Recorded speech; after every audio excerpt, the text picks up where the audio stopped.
A saúde mental no ambiente de trabalho é um assunto que ganha cada vez mais destaque, especialmente em tempos de alta pressão ou em espaços tóxicos que comprometem nosso desempenho. No TV Câmara Entrevista de hoje, vamos discutir como identificar e enfrentar os desafios que afetam o bem-estar emocional. Além disso, vamos abordar o Setembro Amarelo e sua importância na prevenção contra o suicídio.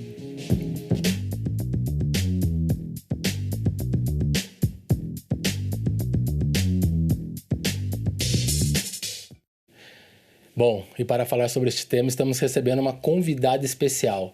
Mariana Brunda é psicóloga há 16 anos com foco na abordagem cognitivo-comportamental e especialização em neuropsicologia. Olá, Mariana, seja muito bem-vinda, tudo bem? Tudo bom, obrigada, Eric. Eu que agradeço a sua presença. Mariana, saúde mental, um assunto que está cada vez mais recorrente, né? Sim. E para começar o nosso bate-papo aqui, eu já te trago um dado logo de cara, que a saúde mental dos brasileiros pós-pandemia é uma das piores do mundo. Sim, é verdade. Tem esse lado bem ruim, bem negativo, se a gente olhar o dado isoladamente, mas tem um outro lado que eu acho que me deixa um pouco otimista, é que a pandemia fez as pessoas perceberem mais a necessidade delas procurarem ajuda. Então, o número de procura por atendimento também aumentou. Ah, é? Sim. Então, acho que a percepção das pessoas depois dessa fase de crise tão intensa deixou mais evidente a necessidade que a gente tem de cuidar da nossa saúde mental, que às vezes ficava negligenciada, né? Bom, então esse já é um bom sinal já, né? Sim. Sinal sim. de recuperação, né? Uhum. Mariana, agora o nosso tema de hoje é a saúde mental, né? Especialmente ali no ambiente corporativo, né? Sim. Trouxe esse dado inicialmente só para a gente começar a exemplificar a situação. Eu queria que você falasse quais são os principais sinais, né? Principalmente de um ambiente de trabalho que seja tóxico. Tá. Bom, o ambiente de trabalho tóxico, ele pode ser assim por vários motivos, e eu acho que alguns são muito... tem muito a ver com a forma como as empresas, né, as instituições, elas se estruturam. Então, é importante que uma empresa tenha uma boa política de regras claras, né, de convívio, até mesmo de carreira, para que os funcionários entendam onde eles estão e como que deve ser a conduta ali dentro. Eu falo de comportamento e de carreira porque tem ambientes que são altamente competitivos e isso pode fazer com que as pessoas, às vezes, ali dentro do ambiente, criem algumas dificuldades, né, de interação. E essas dificuldades existem entre as pessoas normalmente, só que dentro de uma empresa deve haver uma preocupação por parte da liderança para que isso seja manejado de uma forma saudável. Entendi. Você atua, né, há 16 anos, né, e seu principal foco é justamente nessa área corporativa, né? O que você tem observado, Mariana, dos últimos anos para cá? Houve uma mudança assim, comportamental no que diz respeito a essa questão? Vem havendo várias mudanças. Acho que algumas num sentido muito positivo, como um cuidado maior, acho que uma atenção maior a essa área. As empresas cada vez mais estão entendendo que elas precisam oferecer alguma estratégia de acesso, né, dos funcionários a tratamentos e a busca por atendimento especializado. Mas também há hoje no mercado uma alta competitividade, uma cultura de alta performance. Sim. E isso normalmente torna os ambientes um pouco mais tensos, né, com uma probabilidade aumentada de risco de adoecimento. Então, não é à toa que as empresas, né, as instituições estão oferecendo mais ajuda, porque acho que elas estão vendo, né, e a gente tem dados assim, bem preocupantes do INSS, dos afastamentos por saúde mental estarem aumentando muito, e isso não é bom para ninguém, né? Então, acho que é muito ruim para quem está ali na linha de frente e, obviamente, é ruim para o empregador que não está conseguindo contar com os funcionários, seja por absenteísmo ou por presenteísmo, que é quando o funcionário está no ambiente, mas não está conseguindo produzir, né? Como ele mesmo gostaria e como se espera. E, às vezes, isso, quando não é muito bem administrado, se a empresa, né, e os líderes não conseguirem entender o que pode estar acontecendo com aquele funcionário, pode começar a haver um ambiente muito propício para ele se sentir insatisfeito, para aumentar o nível de estresse e, consequentemente, também o adoecimento, né? Certo. Você acha que o estresse, então, é um fator assim preponderante para a criação desses ambientes assim tóxicos? Sim. A cobrança, ela é sempre muito elevada, né? Então, você está no seu trabalho, você tem que produzir. E é isso que a gente espera, a gente trabalha para isso, né? Para produzir, para ter um resultado daquilo que a gente se preparou para fazer. Mas a gente também precisa ter um ambiente que proporcione esse ambiente saudável para que a gente consiga recrutar todo o nosso conhecimento, nossa criatividade. Sim. O estresse e a criatividade, por exemplo, e um bom desempenho são antagônicos, né? Exato. É muito difícil alguém que está vivendo um pico de estresse conseguir usar tão bem o seu conhecimento no trabalho como usaria se estivesse recebendo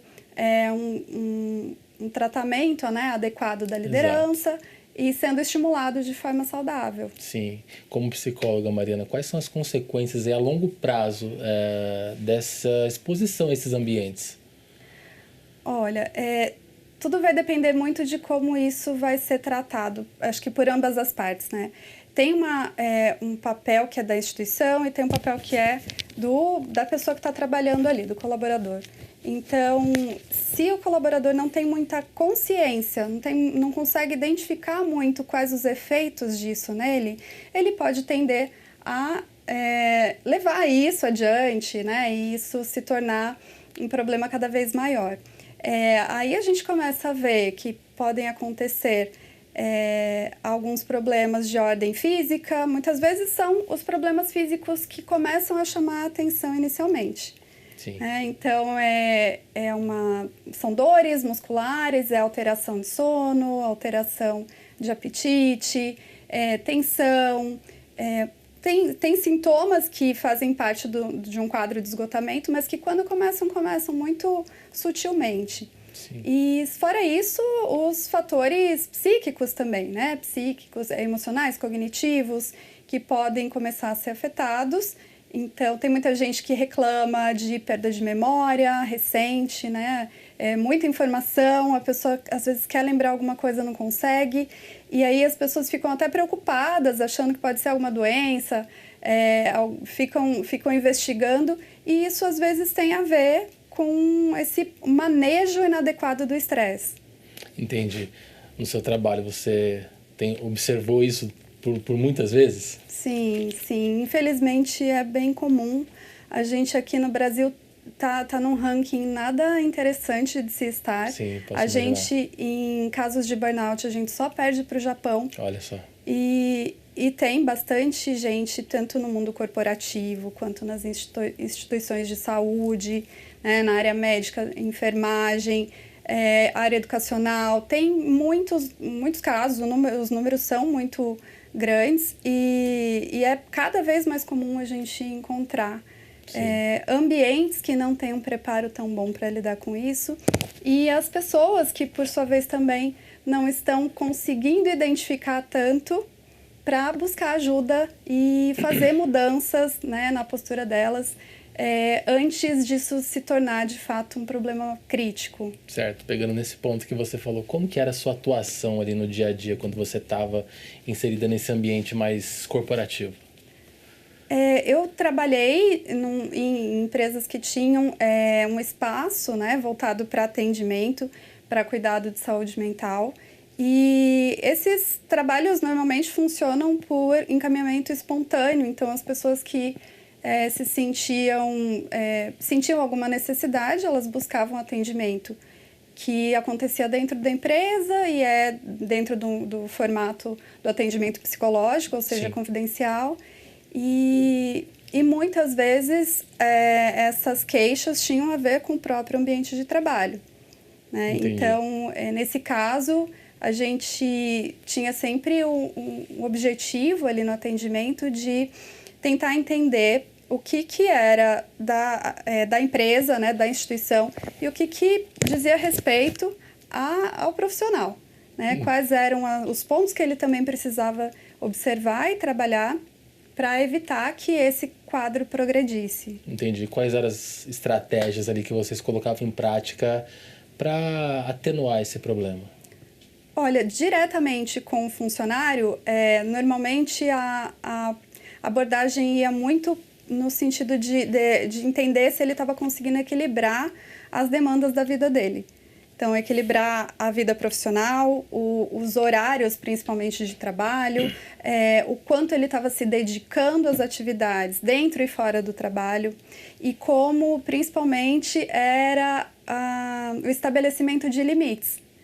E acho que esse é um ponto crucial. Sim. Quando a gente começa a não ter limites muito claros de tempo dedicado ao trabalho, e não só tempo, né, mas a dedicação do quanto você precisa estar disponível, né, e entregar, e aquela ideia do desempenho ter que sempre exceder Sim. uma expectativa. Então, a gente trabalhava muito essas questões de como era isso para o funcionário e como ele se enxergava nessa dinâmica, para que ele pudesse estabelecer limites mais saudáveis e principalmente treinar a capacidade de se comunicar de forma assertiva. Muitas vezes os limites não são colocados com clareza porque as pessoas têm dificuldade de transmitir o que elas realmente estão sentindo, estão pensando, tem medo, né? Muitas vezes a gente está falando de trabalho, todo mundo precisa trabalhar, todo mundo precisa de dinheiro. Naturalmente existe uma pressão envolvida, né? Existe um medo mesmo de repente não ter mais aquele sustento. Então, pelo medo, muita gente acaba reprimindo a sua necessidade, ignorando essas necessidades que são básicas e importantes de serem supridas e acabam não conseguindo desenvolver uma comunicação adequada. Então, o trabalho psicológico, nesses casos, tem muito a ver com isso.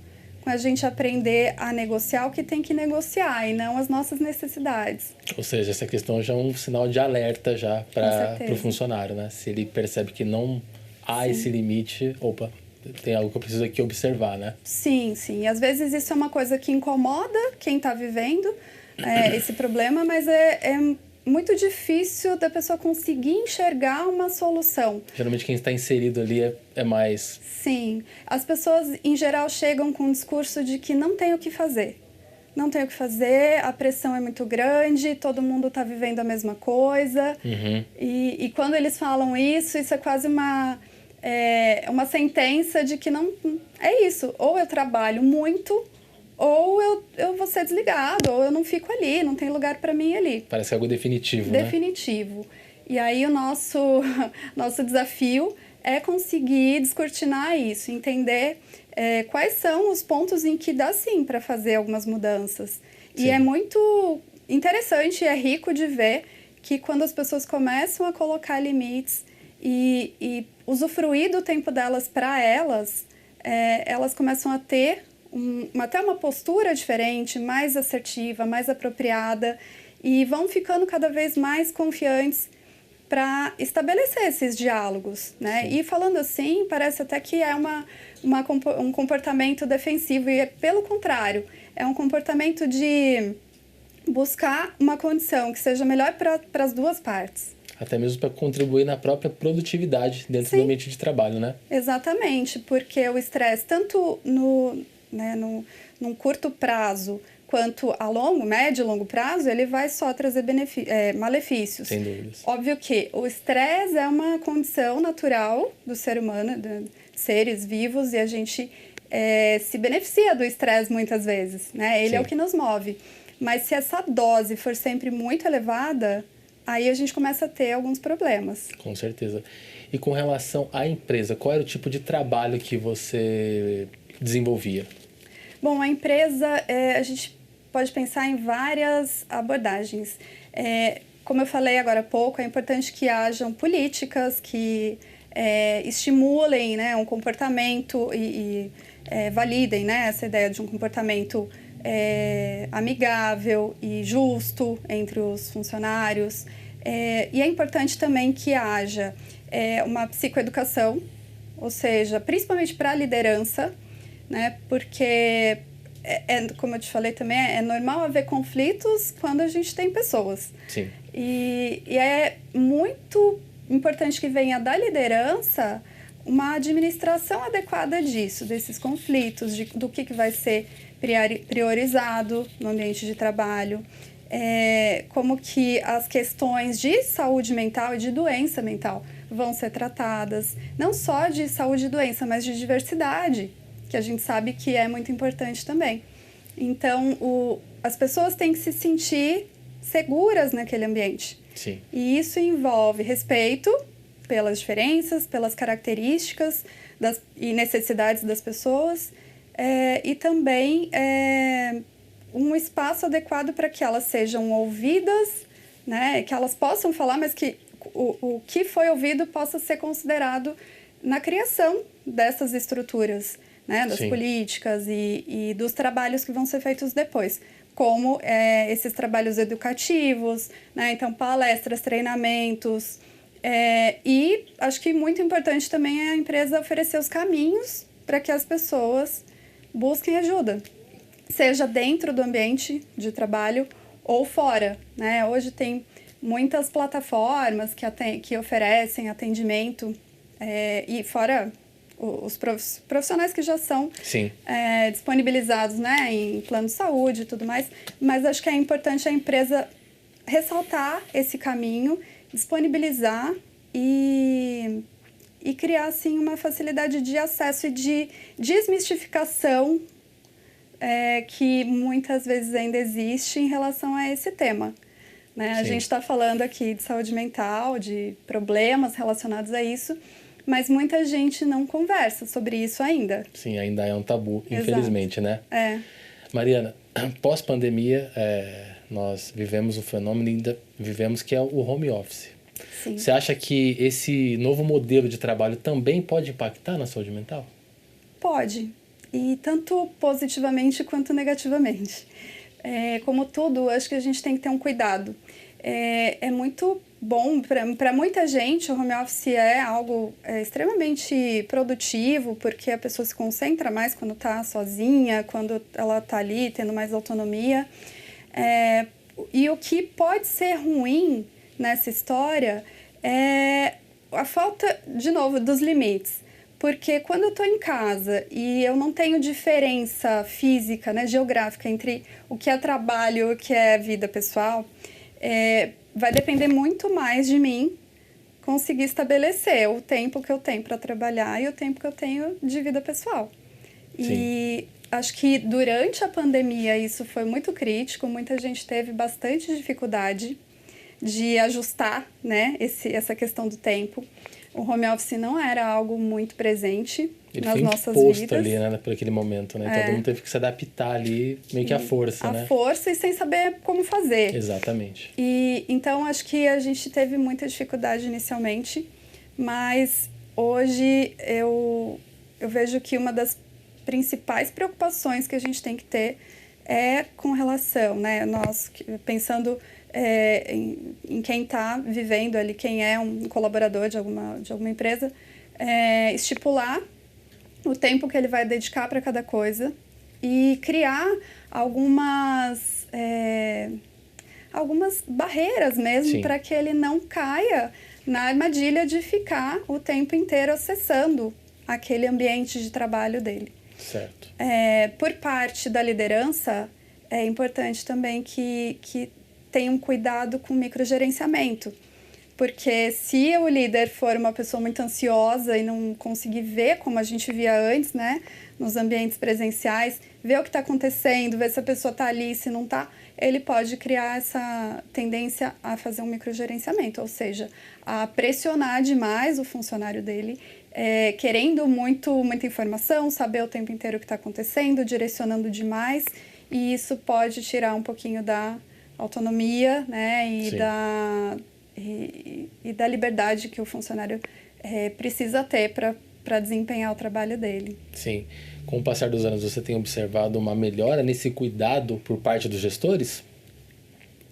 Olha, isso depende muito. Tem muita gente que tem se aberto a perceber mais essa necessidade e buscado, porque tem muita informação também. Sim. Né? A gente tem bastante conteúdo hoje sobre isso. Inclusive, muita gente que usa as mídias sociais para falar disso, muita gente que abandonou o regime de trabalho CLT porque estava vivendo situações muito difíceis e hoje usa as mídias sociais para alertar. Então, acho que tem sido um tema muito discutido. Agora, se ele tem sido praticado e se os líderes estão mudando, eu não sei, acho que aí é uma questão que vai depender muito da percepção que cada um tem das necessidades que estão vivendo. Certo, mas com relação ao ambiente empresarial, você acha que o cuidado tem assim, aumentado, tem tido mais valor essa questão da saúde mental dentro de uma fábrica? Sim, tem muitos trabalhos acontecendo. Esses dias eu estava ouvindo a opinião, assim, percepção de algumas pessoas que estão no mercado aí, no meio corporativo, e elas percebendo que a questão da autenticidade do funcionário tem sido valorizada. E isso é uma coisa excelente, né? Antigamente não se falava disso, por exemplo. Então, hoje tem alguns elementos que estão sendo considerados e que antes não eram. E eu acho que o grande desafio que as instituições têm é de colocar tudo isso que é discutido e que tem sido trabalhado em palestras, em psicoeducação, na prática, né? Fazer acontecer. Porque um problema que isso pode gerar é quando a empresa investe na educação, mas não consegue encontrar recursos suficientes para colocar em prática aquilo que está sendo falado. Isso gera nos funcionários uma insatisfação ainda maior, porque eles veem a incoerência entre o discurso e prática. Sim. Então, fazer a mudança acontecer, né, no dia a dia é muito importante. E por parte da liderança, eu acho que um trabalho fundamental é esse de ouvir, dos líderes estarem abertos a ouvirem as necessidades e não que eles precisem atender todas, mas ouvir, abrir esse canal de comunicação, né, ter um diálogo mais aberto. Eu acho que isso faz muita diferença. Com certeza, a empatia, sem dúvidas nenhuma, continua sendo um grande diferencial, né? Sim. Mariana, a gente vai fazer um breve intervalo e a gente já volta para conversar, tá bom? Tá, joia. O TV Câmara Entrevista vai para uma breve pausa. Voltamos já.